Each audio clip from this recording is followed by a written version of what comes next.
football contest show in the land. The Las Vegas Football Contest Show focuses on Circus Sports Million, Circus Survivor, and the Westgate Super Contest, handicapping the games and releasing our contest picks every week of the season. With two former Super Contest winners, Brady Cannon and James Salinas, a former NFL player, Mike Pritchard, and over $1 million in contest prize money won combined, the Las Vegas Football Contest Show will have you prepared this season like none other. We live in a society right now where everybody's a snowflake, everybody's a cupcake, and everybody thinks that nothing is fair. Everything is like, it's not fair. We should have a better chance. We need more. You know what? I'm old enough to remember when you needed to have a perfect goddamn record to win a college football championship. That's the way it was.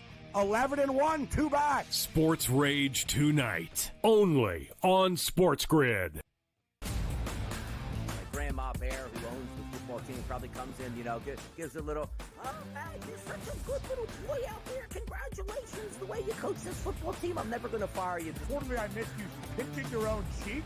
Because I was looking down and did not know we were getting. Oh, Donnie, you got such a good show there with that guy named Ben. Like, that's what your grandma would do to you when you go see her on Thanksgiving or Christmas, The Early Line, only on SportsGrid. Blocked well and tries to cut through the middle. Oh! Your gut says Miami is going to win, and you should take the over. Your gut also said your NFT selfies would only go up in value. They didn't. But your head is on SportsGrid and knows the QB is in concussion protocol. The backup has a 45 QBR against the zone coverage. The New York D has the most sacks in the league. So yeah, trust your head. It's smarter to be on SportsGrid.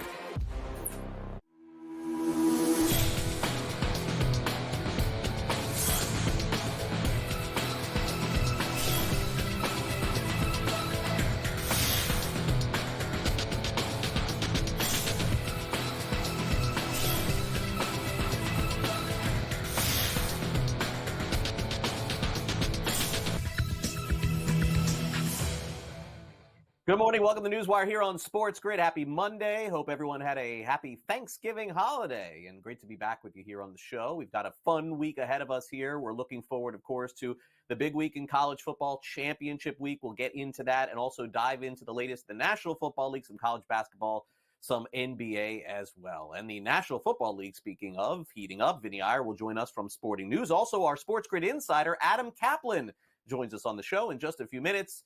And, of course, we dive into the latest in sports betting and legal sports betting with our friend Pat Evans from LegalSportsReport.com. Let's start off, though, for those of you who drafted Christian McCaffrey, #1 overall in fantasy football, it has been a dismal season for you, unless you made some other great picks somehow, because, folks, it looks like Christian McCaffrey has played his last game of the season.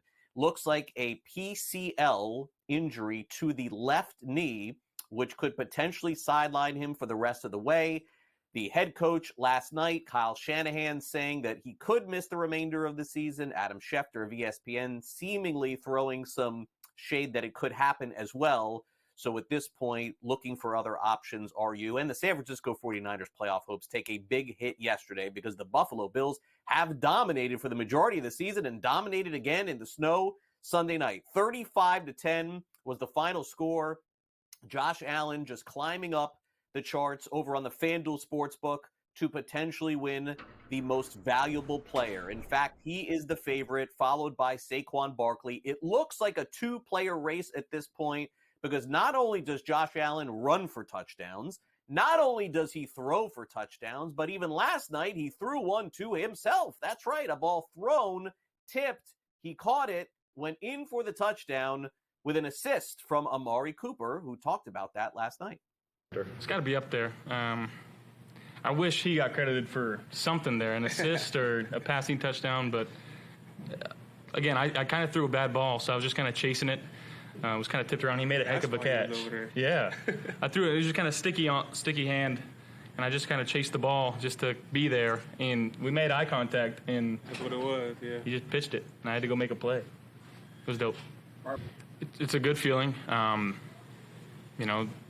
This one feels a little bit different. This early in the season, we still got 5 games left. So the cool thing about it, like you get to go out there, we get to go out there, and we get to play free, right? There's really no repercussions for what we're doing, but at the same time, we're chasing the 1 seed. We understand that, we know that, and we got to keep getting better each and every week. So, but it's going to be fun. I mean, to go out there and play free and play relaxed and play loose, I think that could be a dangerous team. Buffalo Bills right now, one of the most dangerous teams in the NFL with the way the Chiefs are playing. More on them in just a minute. Let's get to the latest with Trevor Lawrence, whose season could be in doubt as well. He suffered a concussion on the field yesterday, a very scary hit delivered by Texans' Azeez Al-Shaair. He was ejected from the game, by the way. Houston did win 23-20. Let's give some credit to Mac Jones, who came into the game for the Jaguars late and ended up rallying them. Shaair did take to social media and apologize for the hit, and also said he did speak to Trevor Lawrence. Lawrence last night also on social media saying he's going to be okay, but that remains to be seen as far as he's going to play this week or even the rest of the season. This was addressed last night with the head coaches in the game, Doug Peterson of the Jaguars and DeMeco Ryans of the Texans.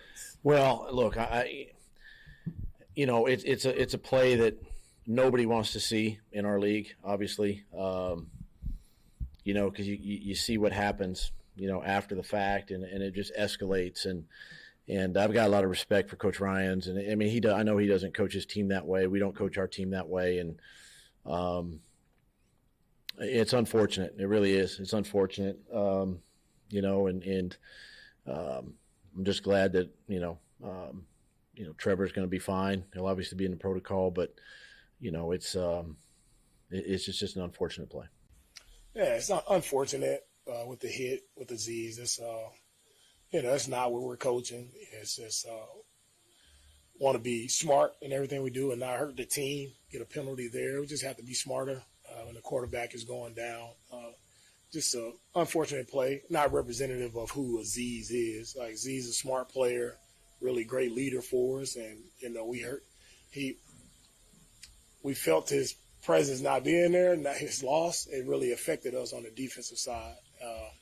Just not what we're coaching. I didn't want to see the melee and all of the aftermath. That's not what we're about. Just not representative of us. So I'll talk to Azeez, address him personally, and we'll move forward from it.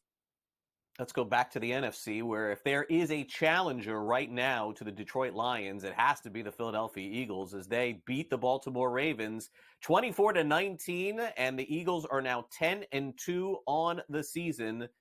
Another really nice game for Saquon Barkley, and the Eagles defense did their job. Meanwhile, how about the job Russell Wilson has done? 414 yards, 3 touchdowns. Steelers beat the Bengals, as the Bengals defense having a hard time stopping anybody this season, and Kirk Cousins having a hard time starting anything over the last few weeks. My gosh, he threw 4 interceptions yesterday in their loss to the Chargers. Some people calling for a quarterback change in Atlanta. Falcons are just a game out of the playoffs. Meanwhile, the Indianapolis Colts needed a last-second victory, literally, to beat the New England Patriots 25-24. Joey Sly attempted a 68-yard field goal yesterday for the Patriots. It was actually online. It came up short. The Minnesota Vikings, also with a late score, they end up beating the Cardinals 23-22, and the Washington Commanders get on the right track offensively. They put a 42 spot on the Tennessee Titans, and they end up winning that game by a final of 42-19. Maybe the most exciting game of the day yesterday actually happened in the NFC South with the Buccaneers and the Carolina Panthers. The Bucs took a late lead, but Carolina came back to tie it. They go to overtime, and the Bucs end up winning 26-23 to keep their playoff hopes alive. The Bucs did not cover the 5.5-point spread. Baker Mayfield banged up in this game late, but ran for a very key moment late in the game as they picked up the win. That was an interesting one. It was a nasty ankle injury. I'm sure you felt it when we saw it on replay. Mm-hmm. Any doubt that you'd be able to come back? Honestly, it scared the daylights out of me. I've seen some people pop their Achilles before, and they say it feels like you get cleated on the back. Obviously, not knowing what exactly happened, that's what I thought it did. It was a little painful, but got taped up again and go back out there. Now I'm the idiot that went in on a 3rd and 1, took Kyle Trask out and threw a pick right to number 25's chest, but we found a way to win. It's just being on the right side of things in the end there is good for us. We taping it up and getting back out there. Yeah, but that doesn't affect the read that I made. But for our guys, like we're sloppy at first, all over. Offensively, too many penalties, mental errors, things like that. But to find a way to push it into overtime and then get the win is big time for us. And the Los Angeles Rams had to come back and also pick up a big win, which they needed against the New Orleans Saints, 21-14, as they score a late touchdown with Kyron Williams. Rams are 2.5-point favorites. The Seattle Seahawks defeat the Jets 26-21. Geno Smith gets his revenge. Jets season's been over for a while, and Bo Nix and the Broncos tonight will cap the week on Monday Night Football as they take off the Browns. There's been a firing in college football to one of the marquee programs. West Virginia parts ways with Neil Brown. They'll be looking for a head coach, as West Virginia was throttled on Saturday, basically looking for another head coach, will the Mountaineers. Fourth straight time on Saturday, Michigan beat Ohio State 13-10. Skirmishes on the field in a lot of different places, by the way, in college football. Longhorns, by the way, took a 17-0 lead on Texas A&M. They capture the win 17-7. Georgia, Texas for the SEC championship on Saturday. Also, Miami blew a 21-0 lead. They fall to Syracuse 42-38. Looks like they're on the outside looking in for the college football playoff. Will South Carolina get in after their win against Clemson? They win 17-14 on the road. We'll take a quick time out here on NewsWire. Lots of football, more to get to as we come back next. Are the Buffalo Bills the favorite to win the Super Bowl after their convincing win over the San Francisco 49ers last night? Vinnie Iyer will tell us next from Sporting News. We'll be right back.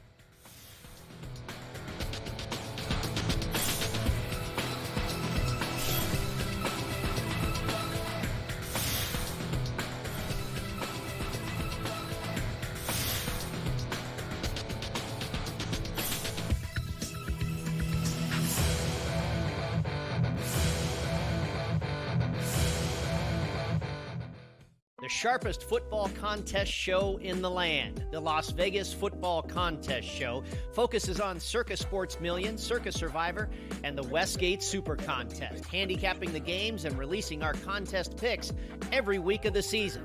With two former Super Contest winners, Brady Cannon and James Salinas, a former NFL player, Mike Pritchard, and over $1 million in contest prize money won combined, the Las Vegas Football Contest Show will have you prepared this season like none other.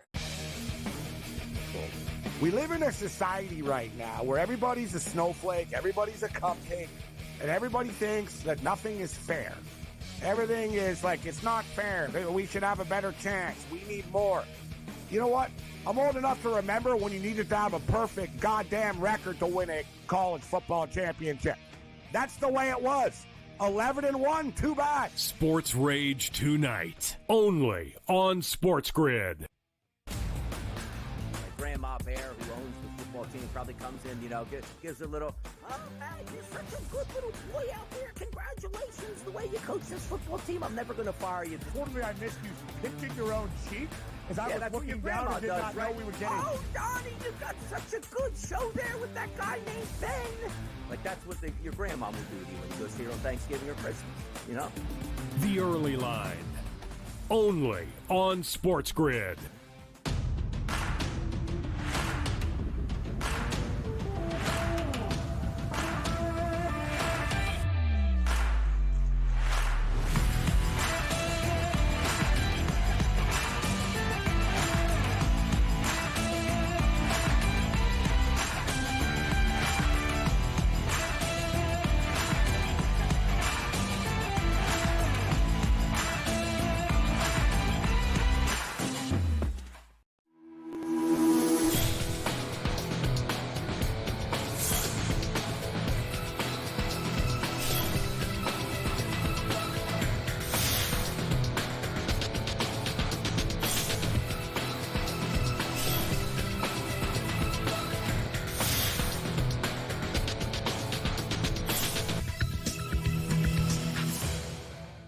Welcome back to NewsWire here on SportsGrid. Let's bring in Vinnie Iyer from Sporting News as we get ready for the end of the NFL's regular season. We're closing in on the end. Crazy to think that we are here, but here we are.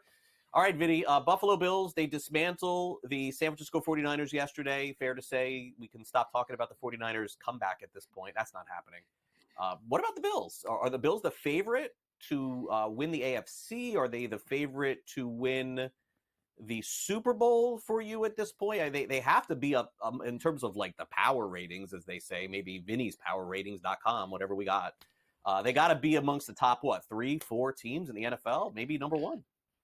Yeah, I think you look at the other two teams that would be in that conversation right now. Kansas City has the one loss, but you look in the NFC side, you probably look at Detroit and Philadelphia and having that claim. The way they're playing right now, all these three teams, and we will get the Bills playing the Lions in a couple weeks here. So we'll get to see maybe that preview of the much anticipated maybe end to two miserable fan bases waiting for that opportunity to win a championship. So Buffalo looks like the real deal. Josh Allen is in complete control here. Their defense is playing well. I don't see anything that really says that can bring them down, right? I mean, they've had some injuries in the receiving core at tight end. Doesn't really matter. They just have Josh Allen. He moves along like a freight train every week, does whatever he needs to win, catches, passes down on top of throwing it, running it in. So he does everything for this team's defense is peaking at the right time. And again, I think they're headed to the number one seed, but they need a little bit of help, just a little bit of help. Maybe they'll get it from the Chargers against the Chiefs this week. Yeah, we will see. Again, some big games to play, by the way, coming up. And so let's dive in a little bit to the MVP. This could be correlated to the number one seed, too. The interesting part about this is that Patrick Mahomes does not look like he's going to win the MVP this year at 15-1. He just hasn't had the offensive season. I probably would eliminate Goff and Lamar Jackson, too. I feel like it's a two-player race. But, Vinny, I don't know that Josh Allen is the absolute lock. Like, if Barkley goes off for a couple more 200-yard games, who's to say that if Philly catches Detroit and he's the number one offensive player in the NFL that he can't win it? I mean, I don't know that I would throw a ton on 5-1, but I don't think that Josh Allen is open and shut.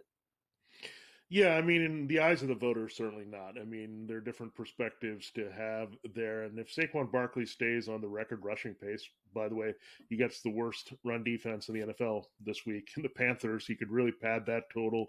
If he is headed toward the rushing record, and we've seen it with big seasons from Adrian Peterson, who was the last running back to win MVP, he blew past 2,000 yards. If you get to that mark and the Eagles end up being the second or best team in the NFC, it's going to be hard to take it away from Barkley. But I think it's going to be an interesting battle because, again, this has traditionally been a quarterback award. It's basically gone to Patrick Mahomes, Aaron Rodgers, and Lamar Jackson for the last several seasons. So if it's not a quarterback, it has to be Saquon Barkley. But what has to happen is Allen needs to come back to earth a little bit with just the way the Bills are playing. I think Goff and Jackson have had those come to earth moments a little bit. Goff had the interception game, and Jackson lost to the Steelers and Eagles back-to-back in big games. So when we look at all that, I think it is trending toward Josh Allen. But Saquon, again, if he gets close to that all-time mark, you can't deny a guy that had that kind of season in any era. Yeah, and he's been, like Barry Sanders won the MVP. I think it's fair to say that he's had that kind of year. The Lions, meanwhile, are the favorites to win the NFC after the Eagles took care of the Ravens yesterday, and pretty easily, by the way. I felt like this game score says 24-19, but if you watch the game, you know that there was just a late touchdown that was sort of meaningless. Howie Roseman's on the field high-fiving with less than 10 seconds to go, and then they gave up a touchdown.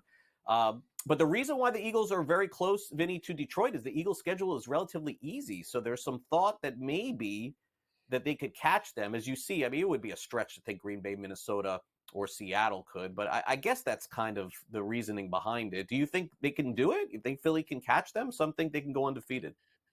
Yeah, I mean, I talked about that Bills-Lions game. It could have implications across both conferences here. And don't forget, the Lions still have to finish up their division schedule, including this week. Not going to be easy against the Packers at home. They'll also have to play the Vikings a second time, and these two teams have been at their heels. They've stayed hot right with them the past few weeks. So that is the concern here for the Lions. Well, the Eagles, again, have that softer schedule.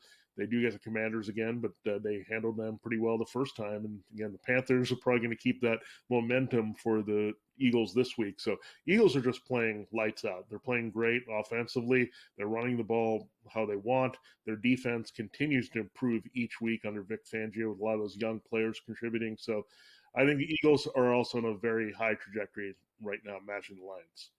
All right, now let's have the uncomfortable conversation, which is the kicking situation in Baltimore, where Justin Tucker, as soon as he's done in 5 years, is going to be the next kicker that gets into the Hall of Fame. I think Vinatieri will get in, and then is Vinatieri in? Maybe he's in already. I don't know, but Vinatieri is going to go in, and then it'll be Tucker.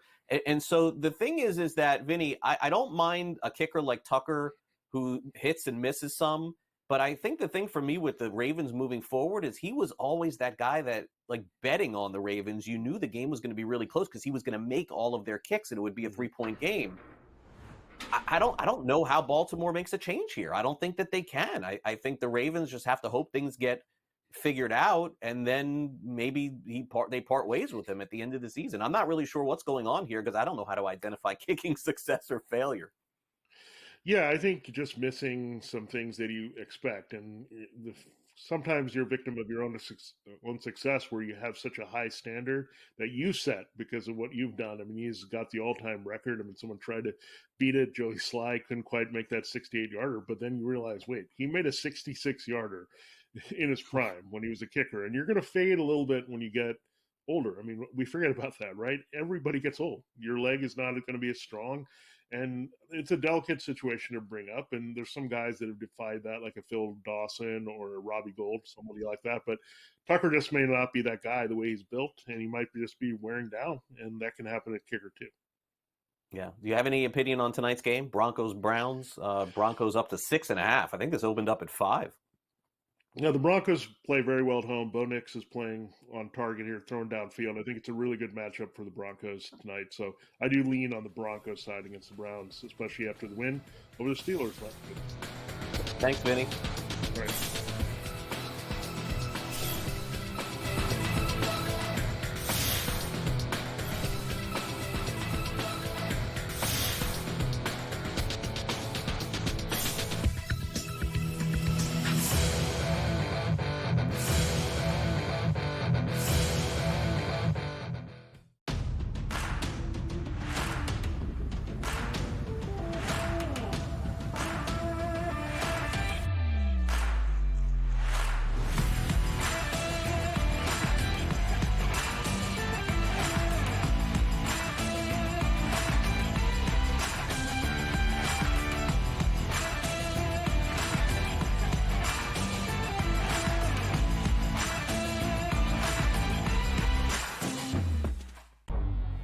Two guys that can do it all. Too much electricity this morning. This is a good time. We're having a lot of fun. I had to do a triple take. Ka-ching!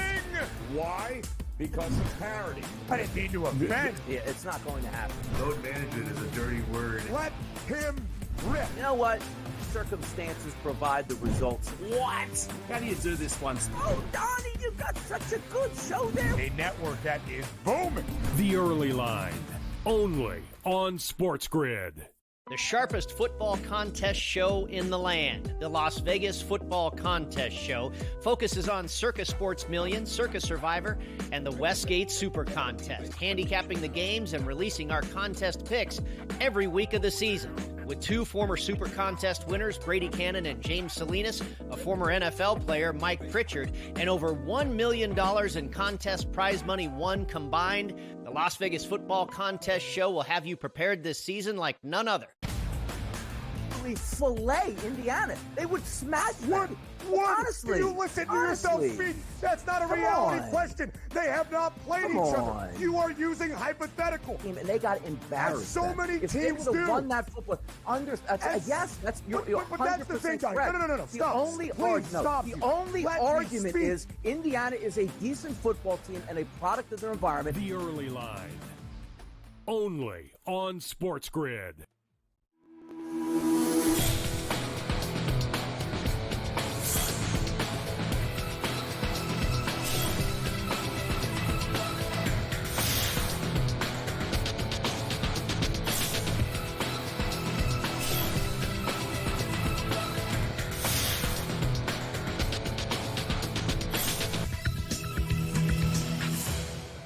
All right, welcome back to NewsWire here on SportsGrid. Crazy weekend in college football. I mean, so many upsets, so many brawls after the game. It was hard to keep up with all the action going on. We'll try to dive into as much as we possibly can. Time now for the SportsGrid sound off.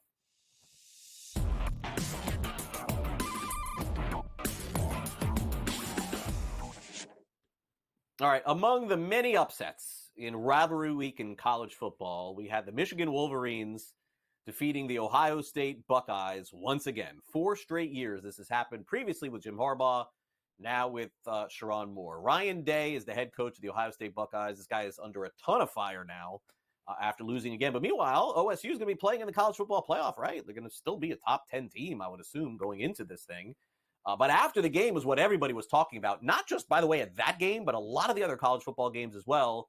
Teams were bringing in their flags to plant or post at the opposing team's field. That's not going to go over well. It did not go over well at the Shoe in Columbus, and a fight ensued, which included pepper spray on the field for players between Ohio State and Michigan. That was just part of the subject matter that was discussed post-game with the head coach of the Buckeyes, Ryan Day, and Michigan head coach Sherrone Moore. Yeah, I don't know all the details of it, but I know that, these guys, are looking to, put a flag on our field, and our guys weren't going to let that happen. So, I'll find out exactly what happened, but, this is our field, and certainly, we're embarrassed of the fact that we lost the game, but there's some prideful guys on this team that we're just going to let it happen. James, Sherrone, how important is maintaining emotional composure in this game? How do you guys break down this? Yeah, you talk about playing with discipline and not emotion, and there's a couple times, and it happens in these rivalry games, especially this one every year. There's always some some talk, some extra things going on, and you got to control that. So it's all about the emotions in the game. You can talk about it, you can do that in practice, but it's completely different when you get in the arena with the opponent. So you just got to completely, we got to do a better job of doing that, and so do that. What happened after the game? Easier for you to speak about it when you're sitting in the winner's chair, but how important, or what do you think of the concept of losing gracefully? Yeah, I'm not. We didn't lose, so we won. So I'm not gonna worry about losing. Wow. All right. Shots fired from Michigan. Crazy weekend, as I said, in college football. If you took a big favorite in college football, in all likelihood, you lost. And you probably lost outright. Like, teams, big dogs were winning, including Syracuse. Syracuse, I believe, almost a 2-touchdown underdog, and we're down 21-0 to the University of Miami. All the Hurricanes had to do was just win that game to get to the ACC championship. They did not. Syracuse did. But there's no celebrating for the Cuse, according to their head coach, Fran Brown. Fran, just what was your message sort of to the team in the locker room afterwards? What afterwards? What? Like, what you mean by that? Like after the game? Yeah, celebrate. Yeah. Let's lock in. We got to get ready. We got to get ready to be tomorrow at the team meeting and things of that nature. And let's just stay focused and let's continue to be better men. And make sure that we keep getting closer with our faith and make sure that, we lock in academically, because this is the end of the semester. So the academics and all those things are important. And I told them to go party tonight, but make sure they take care of each other. And any commits that are on campus that are around here partying, make sure that they act the right way and do the right things, so that way we continue to have a clean campus. I think this is a beautiful campus. It's beautiful here. It'll be a little bit of snow on the ground tomorrow, and it's amazing to be able to see snow with the Christmas lights and things of that nature. So I just want them to have fun, enjoy college for the winning team. Have fun, but don't have fun. I can't figure out Fran Brown. I got to go back and watch that one again. All right, let's check in with Casey Hudson from our social media team, talking the NFC. Who will finish at the top? Here's Casey. All right, we got to talk about this NFC division in the NFL, because things are heating up. Who is going to be the top team to take on the 11-1 Lions to try to knock them off the top, or at least challenge them for that top spot? Because you got an Eagles team that looks way better than they did in Purcell. Yes, that was the beginning of the year, but more importantly, they still have a number of guys who have been out with injuries. Imagine what this roster can do entirely healthy. But also sitting at 10-2 in the NFC are the Minnesota Vikings, who were one of those teams you just could not look away from. But it all comes down to those offseason moves. And one of the top offseason moves was Saquon Barkley joining the Eagles. He just continues to stay dominant. He just continues to love playing football and making it show on the field. So if you had to place your money on it, are the Eagles the team to go against the Lions, challenging them for that top spot? Or will it be the Vikings? Or do you think one of these 10-2 teams can best the Lions and take over that NFC top spot? I think it's the year of the Lions, but we'll see. This is when football gets even more interesting. All right, thanks, Casey. Let's take a quick timeout. Pat Evans joins us next from Legal Sports Report. Some new legislation potentially coming to Minnesota. I'll tell you about it next.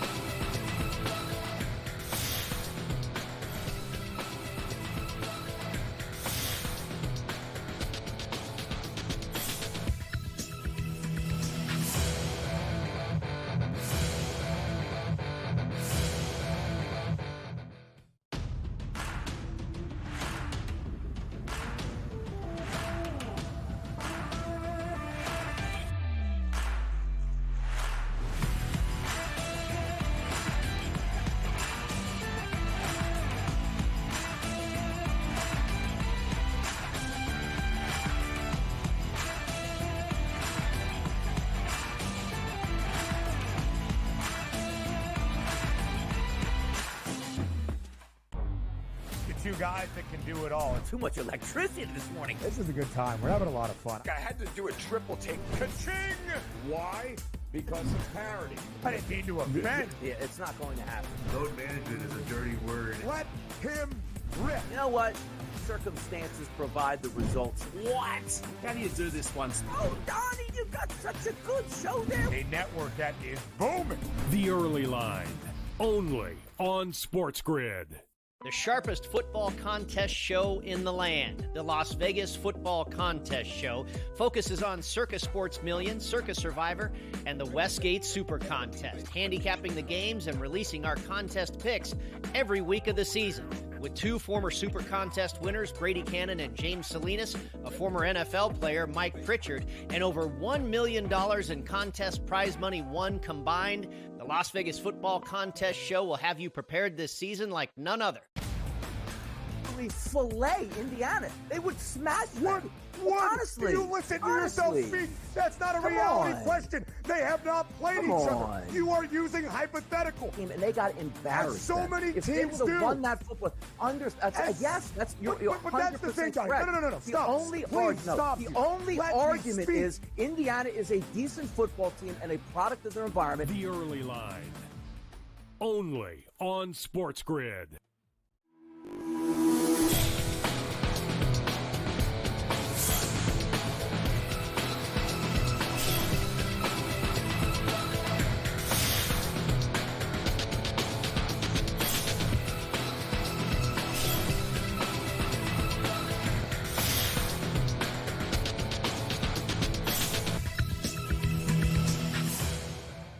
Welcome back to NewsWire. We've got Pat Evans in the house today from Legal Sports Report to go over the latest in sports betting news, notes, and information, which you can acquire over at LegalSportsReport.com. Pat, great to have you back here. Hope you had a good Thanksgiving. I know Michigan State didn't finish on the right note, but other than that, hopefully everything went well for you.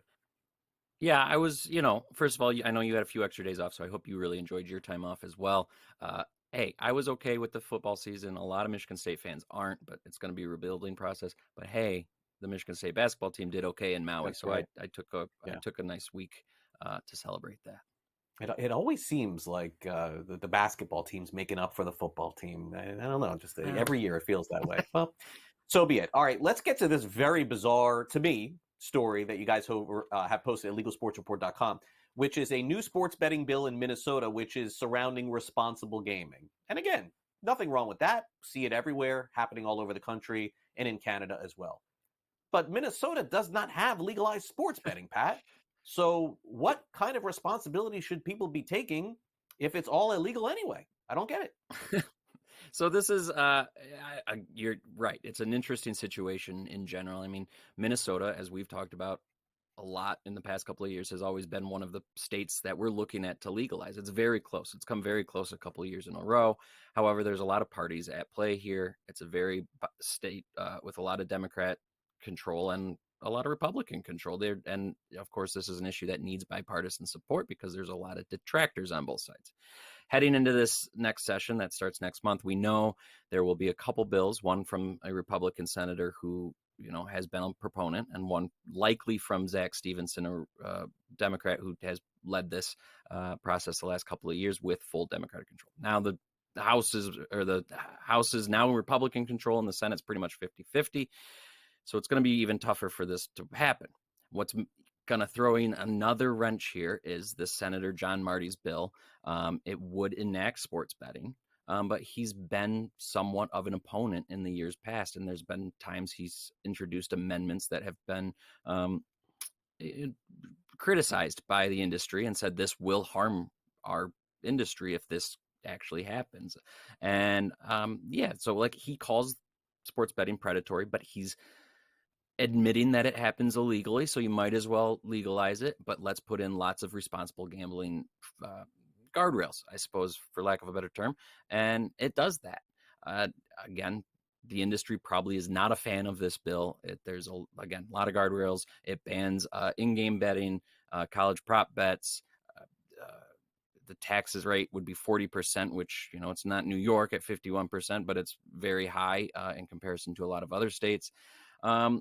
There's, a lot of it is good, of course, because responsible gambling is something we need to champion, and it is very important. But it is of note that he is an opponent generally to sports betting, and his amendments and likely this bill have raised a lot of concerns from the industry. So again, it probably won't even get a ton of play. The other two bills likely will, and then he'll pull these in and maybe get it down to, some amendments. But I guess that's the thing to look at. This has been a very tight process the last couple of years. Last year it was supposedly right at the, finish line and just didn't get a vote. And it's going to take a lot of compromise. And so you have to imagine John Marty's responsible gambling, concerns will be addressed at least somewhat, and some of these will get folded into a final bill if it all passes. We'll see. Again, it's probably the best chance the state has, but again, it's come very close and failed the last couple of years, so it might again. Yeah, and any progress as far as that goes, maybe this is pushing that in the positive direction. I guess that's what we have to hope. All right, I know in Louisiana they're having a hearing on online casino legislation. We understand that this is also another booming product with a lot more people not heading out to the casino, but just going on an app of some kind. Do you feel like more legislation is coming soon on this? I definitely do, and it's funny that you bring up Louisiana, because that's where the National Council of Legislators from Gaming States, or NCLGs as it's called, has earlier this summer at their summer meeting, they said we're going to put together model legislation so that legislators can very easily introduce it, and we're going to help educate and get lawmakers on board and make sure this is good for the industry, good for responsible gaming, good for everybody. And so they did release a draft. It's on their website. You can go read it if you want. I did. I put together a story about it. There's not, it's mostly about education. There's a big component about, kind of how online casino doesn't cannibalize in-person casinos, because that's been a huge concern for a lot of states, including Maryland, where we saw an effort last year, and that was the major downfall to the bill. And so it's a lot about that, a lot of base tax rates of 15 to 25%, different things. It also explicitly outlaws sweepstakes, which we've talked a lot about, and are kind of gray market operators that are kind of skirting regulations and have the industry upset. So it explicitly outlaws that. And they're going to be talking about it this month in New Orleans at their winter meeting and kind of finalizing it. Public comments are open until December 31st. So there's a lot of, there will be a lot of discussion. I'm sure there will be some changes made, but the final stuff should be released probably sometime in January or February. And maybe we'll see some more introduced from this as it is. But, to your point, there are already states making jumps to introduce online casino legislation without this, but this will definitely, I think, spur some more conversations and actions in that sense. All right, finally, let's move over to our friends in Canada and talk a little peer-to-peer gaming or daily fantasy. We know that's been under the gun here in the United States with some removals from different places. What's the latest going on in Canada? Yeah, so, when first launched, we talked a lot about the gray market, which it was. There was no black market because it wasn't illegal, but there was no legal regulated market. And so DFS operators, including DraftKings and FanDuel, just ran their normal pools. This isn't DFS 2.0, what have you.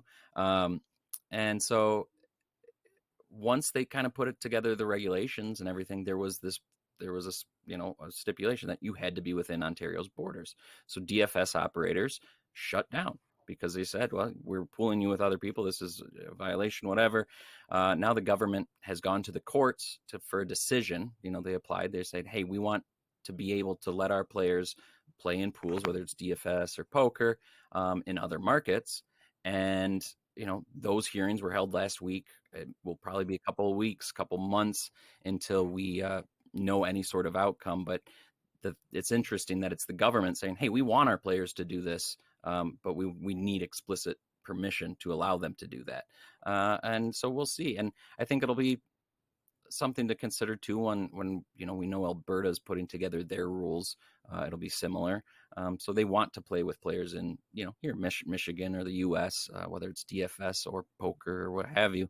And yeah, it's just more of Ontario just kind of fine tuning their regulations and laws. They've been doing a lot of that. Of course, there's that bill that would create a national framework for sports betting and online casino ads. But that seems like it's now getting caught up in the Senate and will likely not pass, which doesn't really matter because we've heard from the gaming industry, that they're already working on it internally in Canada to kind of put together a full nationwide thing. So, yeah, lots going on in Canada, and hopefully Ontario residents will be able to play in DFS pools and online poker if they want to soon. All right, we'll find out. And also check out all of these articles as we're discussing over at LegalSportsReport.com for Pat and all of his teammates' work over at LSR. Pat, thanks again, and we will catch up again soon. Appreciate the appearance. And thanks as always, Craig. All right, Pat Evans from Legal Sports Report here with us. All right, let's get to the latest tonight. We've got some NBA games to preview with college football winding down. Lots of NBA and college basketball to discuss. Tonight, Miami plays Boston. This is always a very hot game, although the Celtics are 10.5-point favorites tonight. In Atlanta, the Hawks 9.5-point favorites against the Pelicans, who can barely field a team. They got a lot of injuries. Lakers 7.5-point dogs on the road at Minnesota. And tonight, the Nets will visit the Chicago Bulls. Chicago 7.5-point favorites.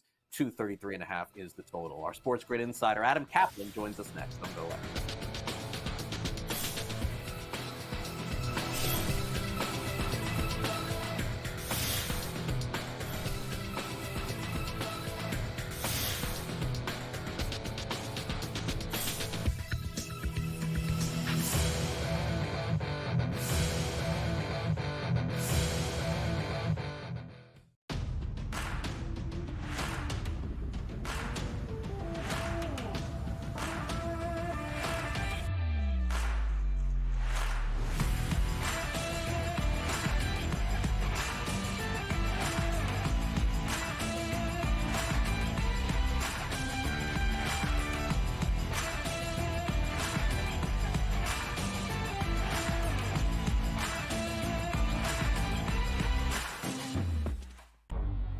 Two guys that can do it all. Too much electricity this morning. This is a good time. We're having a lot of fun. I had to do a triple take. Ka-ching! Why? Because of parity. I didn't mean to offend. Yeah, it's not going to happen. Load management is a dirty word. Let him rip. You know what? Circumstances provide the results. What? How do you do this one? Oh, Donnie, you got such a good show there. A network that is booming. The Early Line, only on SportsGrid. The sharpest football contest show in the land, the Las Vegas Football Contest Show, focuses on Circa Sports Million, Circa Survivor, and the Westgate Super Contest, handicapping the games and releasing our contest picks every week of the season. With two former Super Contest winners, Brady Cannon and James Salinas, a former NFL player, Mike Pritchard, and over $1 million in contest prize money won combined, the Las Vegas Football Contest Show will have you prepared this season like none other. Fillet Indiana. They would smash them. What? Honestly. You listen to yourself speak. That's not a reality question. They have not played each other. You are using hypothetical. And they got embarrassed. As so many if teams they do. Won that football. Yes, that's you're but that's the thing, guys. correct. No. Stop. The only argument is Indiana is a decent football team and a product of their environment. The Early Line, only on SportsGrid.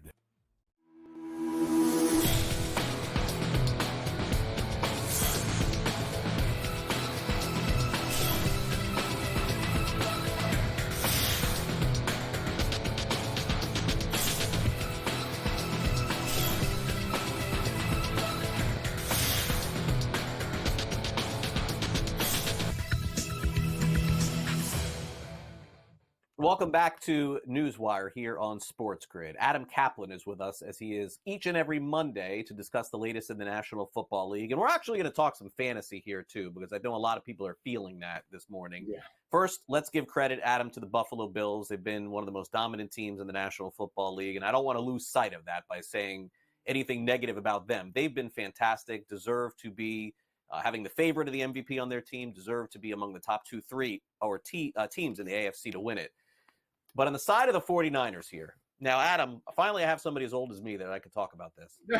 In the history of fantasy football, we've had some of these things before. We've had the Terrell Davises, who played, 1 or 2 games out for the year, number 1 pick. Jamal Anderson, Dirty Birds, 1 or 2 games out for the year.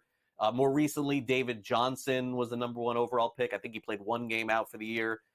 But this is along those lines. And sad, of course, for McCaffrey, no question.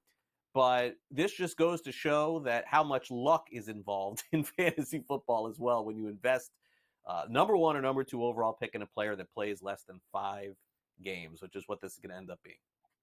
Yeah, look, that PCL sprain, depending on the degree of tear, and the MRI comes today, if it's a grade 3, you're talking about he won't be back potentially till the summer.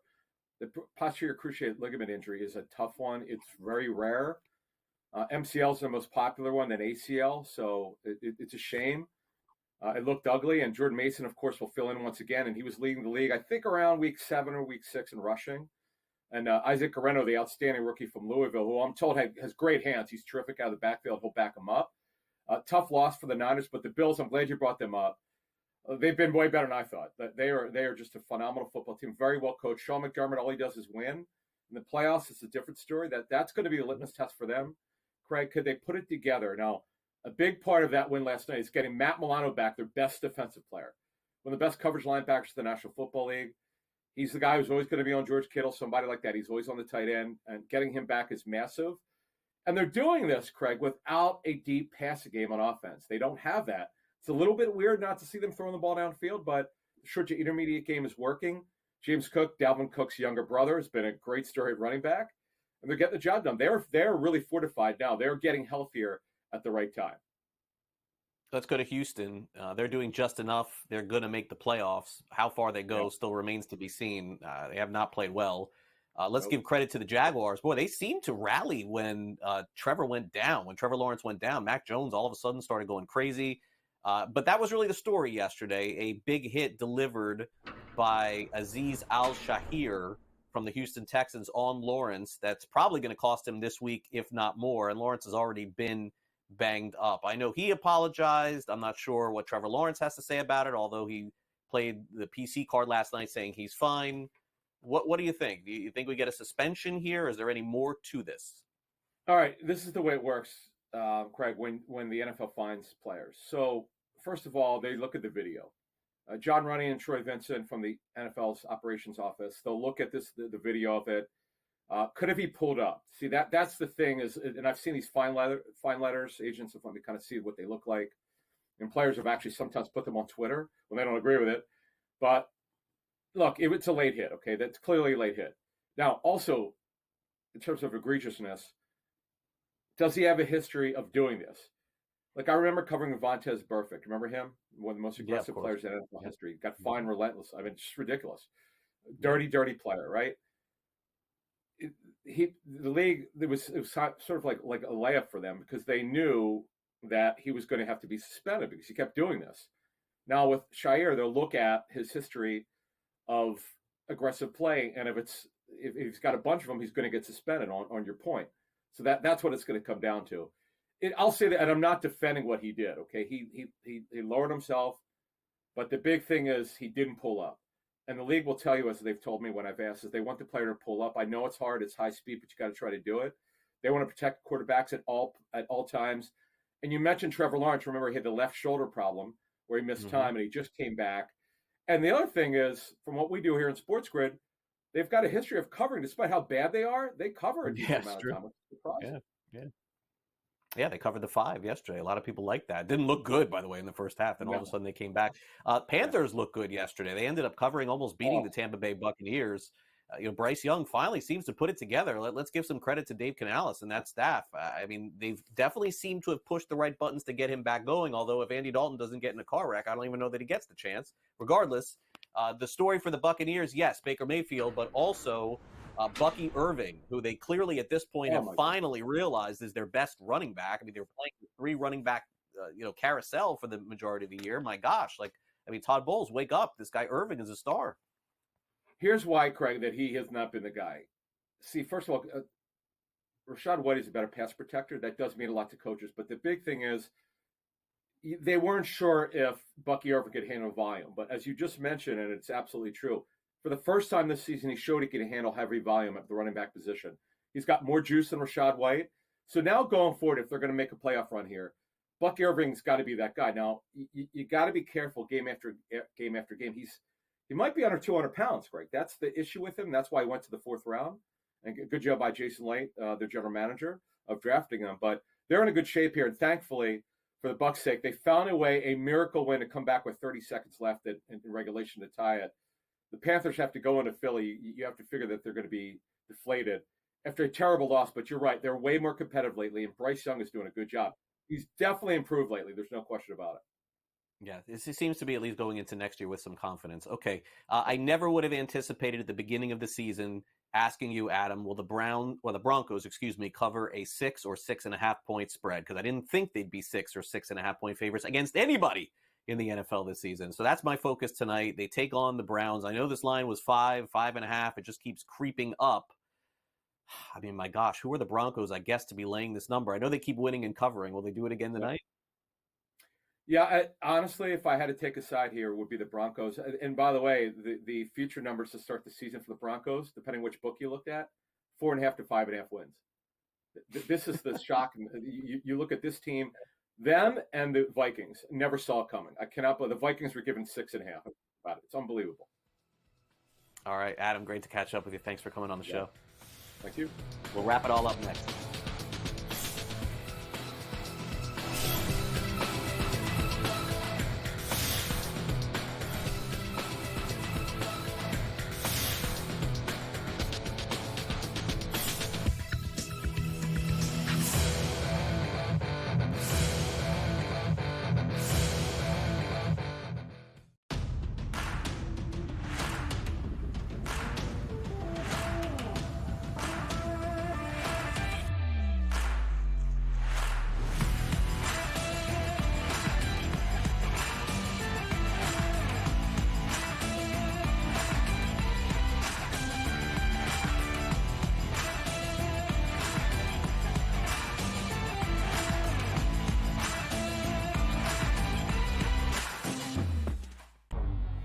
Two guys that can do it all. Too much electricity this morning. This is a good time. We're having a lot of fun. I had to do a triple take. Ka-ching!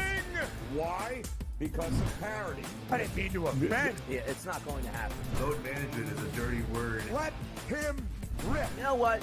Circumstances provide the results. What? How do you do this one? Oh, Donnie, you got such a good show there. A network that is booming.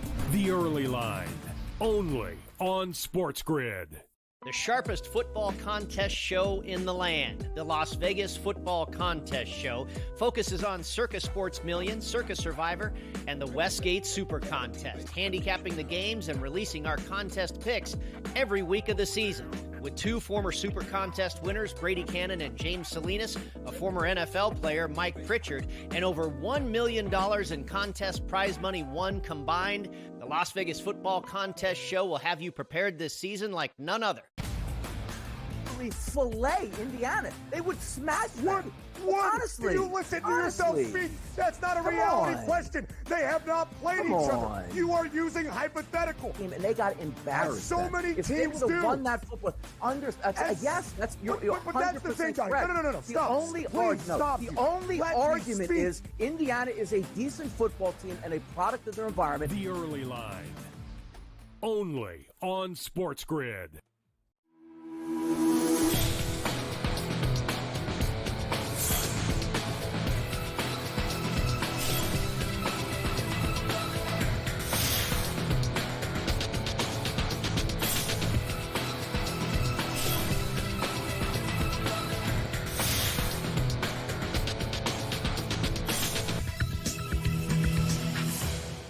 Welcome back to NewsWire here on SportsGrid. As we wrap things up with some last licks, our focus will be on giving out the playbook on your team on TikTok. I'll tell you what that means. Also, one of the best players in college football, if not the best, is doing very well in school also. And unfortunately, NFL referees are finding the same fate as a lot of our favorite NFL players. Time now for some last licks.